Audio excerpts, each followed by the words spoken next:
the potential rain and flooding, well, it's not potential rain, Matt said it's definitely going to rain, and the potential flooding here in the present kind of got us thinking about floods of the past. And we're digging for old on this Monday with the Oregon Historical Society. We found a treasure trove of history there. It's called the Great Flood of 1894. Believe it or not, these are all photos of downtown Portland that year, inundated with water thanks to the amazingly high river levels on both the Columbia and the Willamette. It was early June 1894 and severe spring and snowmelt and the summer downpours combined for scenes like this.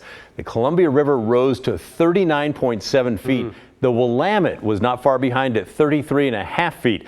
And I was here, Matt, and I know you certainly were for the Great Flood of 96. Yeah, I wasn't here in 1894, though.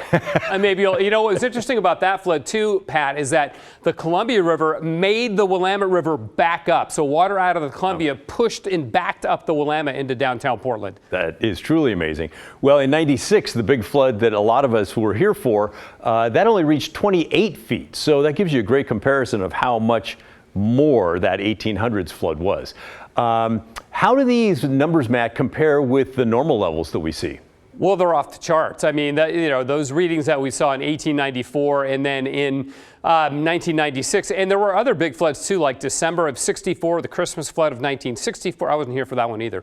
Were also huge events, but they're all a little bit different because the 1894 event that you mentioned was a spring snowmelt flood combined with heavy rain. And as you recall, and I recall, the February flood of 1996, that was a rain on snow event, as was the December 64 event. So they're all a little bit different. And then did you know this though, Pat?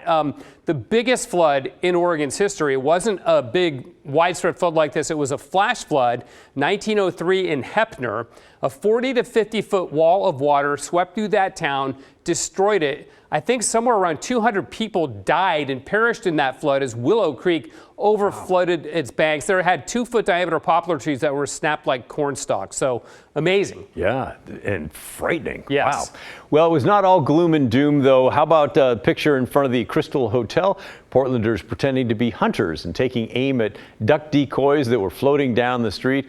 While those ducks were fake, there were plenty of other things floating around in the floodwaters, dead livestock from nearby farms, rotting fish, and yeah, there was some sewage too. Could not have been a pretty sight or smell. The Great Flood of 1894 was certainly a catalyst for the eventual construction of the seawall in 1929. This is footage from the KGW vault of the construction from nearly a century ago.